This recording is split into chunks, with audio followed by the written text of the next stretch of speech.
welcome back to the Artie Lange Show. One of my favorite guests ever is on right now, and I was in his hometown this weekend. I felt officially like a celebrity this weekend. I sold out a show at the Park West in Chicago, and I know the Park West is a place that Richard's familiar with. I want to talk to him about that later, but on the way back from the Park West, Chicago's own Dan Filato gave me a fantastic tour and showed me the old Playboy Mansion and stuff, and one of the places we go by is Bernie Sahlins' house. The guy who co-founder of Second City TV, took it to television, one of the masterminds behind it. And we must have put the hex on him because a day later he died at 90 years old. Hours later he died. At 90 years old, and I understand Richard, being a Chicago native, can tell us a lot more about Bernie Sahlins. Please welcome Richard Roeper. What's up, buddy? Hey, Artie. First of all, congratulations. I heard you killed. Yeah, it was a good show. Chicago. You killed Bernie Sahlins.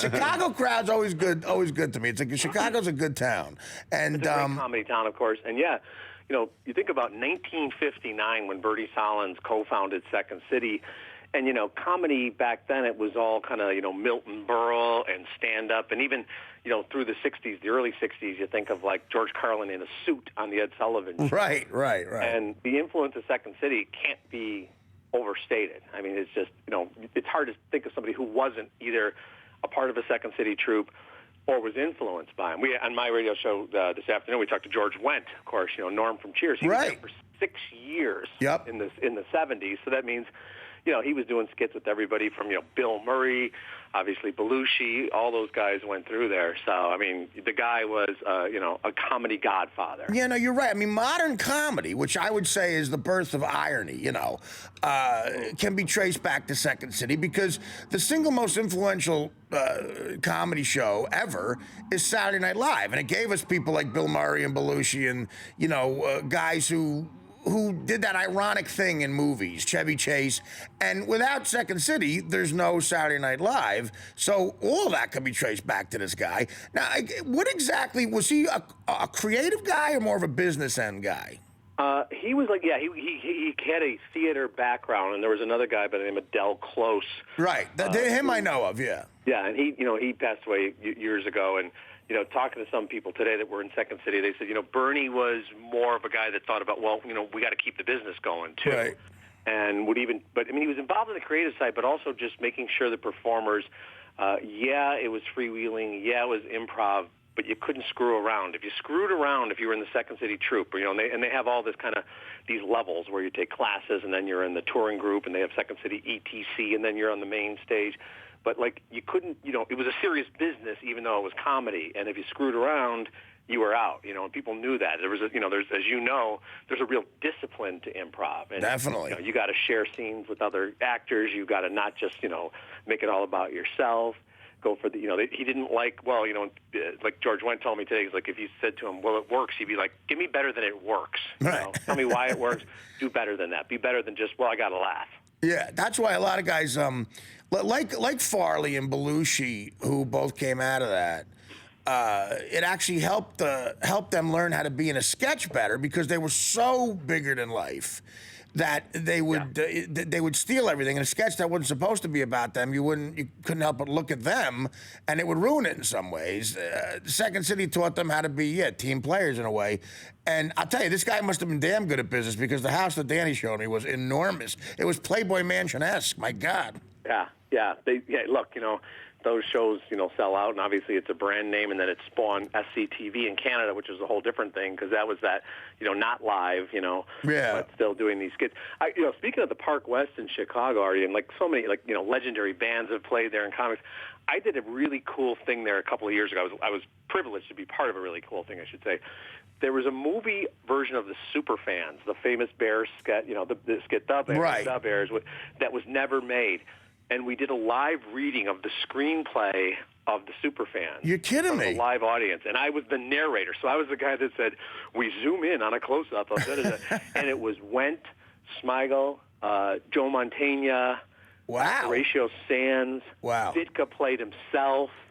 It's David Koechner, who's a great comedic actor. Koechner's a guy who I've worked with David Koechner in a movie and a sitcom once. He's amazing, yeah. Yeah, and here I was at this table read, and I looked around, and again, it's Montaigne, it's Horatio Sands, it's Smigel, it's all these guys, and I'm thinking, like, what am I doing here right now? But I had the most fun role because I was the narrator. I was the guy at the podium saying, "Enter Mike Ditka." And Ditka would walk on stage, and of course the crowd at the Park West went crazy. You deserve to be there, man. You're in that mode.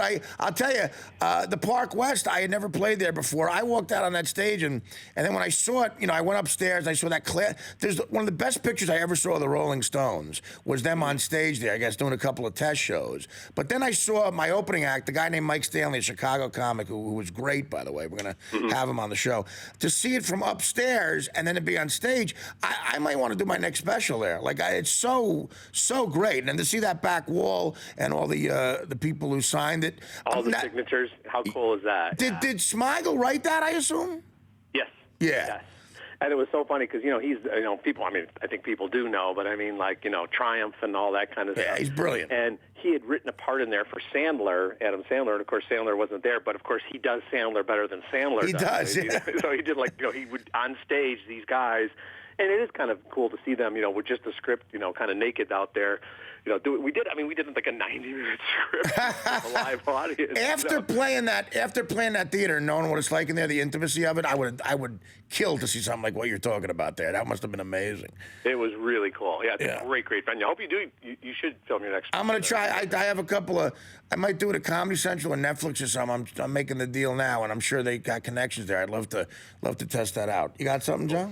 Yeah, Richard, is there any inside scoop on the method that Bernie Sahlins used to just identify all the big names? Like he would recognize incredible talent before anyone else would. Well, him and this Del Close guy, I guess, yeah. What was? Yeah, that's a great question. I think it's that Lorne Michaels thing where they just have this they got an eye to find talent and nurture it. Because when you think about a lot of these people, when they were coming through Second City, they were babies. They were kids. Yes. John Belushi, I think, was 20 or 21 when he first stepped on the stage there. And also he would find writers, who could write their own stuff but also perform. Somebody like Tina Fey, who I think maybe not necessarily wanted to become a performer but found that in her. So I think it's just that intangible thing where you see potential in someone. I think somebody like a Farley or a Belushi, it's easy to see. They're larger than life. They're easily identifiable. It's almost more impressive that it's some of the more low-key performers or people that thought they were just going to be writers and directors, nothing wrong with that, and then said, you know what, why don't you act as well? Richard, while you're on the phone, I want to have Danny tell the story, speaking of the Park West. Tell Richard this. I don't know. He probably doesn't know this. Steve Dahl, the DJ Danny used to work for, and this is an Andy Kaufman story as well. Yes. This blew my doors off. Go ahead. So, Richard knows Steve really well. Every once in a while, when Steve was still drinking, he would get drunk and he would lecture people. You remember this, Rich? Yeah. Well, one time we had Andy Kaufman on the show, and then we went out to dinner with Andy, and Steve started to lecture, as he did with Joe Walsh, as he did with Albert Brooks, about how they could be funnier. And Andy just sat there and watched Steve drink, and he noticed that Steve went to the bathroom 2 or 3 times because Steve had small kidneys, and he went to the bathroom. So he said, Steve, I took in what you said, and I'm going to bring you on as a special guest. At the Park West tonight. Can you make my show? He goes, absolutely, I'm going to be there. I'm going to bring you out as a big roar with the Chicago fans. And so he says, let's have a couple of cocktails first. So then he gives Steve a fifth of Jack Daniels, and he puts Steve Steve goes, listen, right before I got to do that, I got to go to the bathroom real quick. And he goes, no, I'm going to bring you out right at the beginning of the show.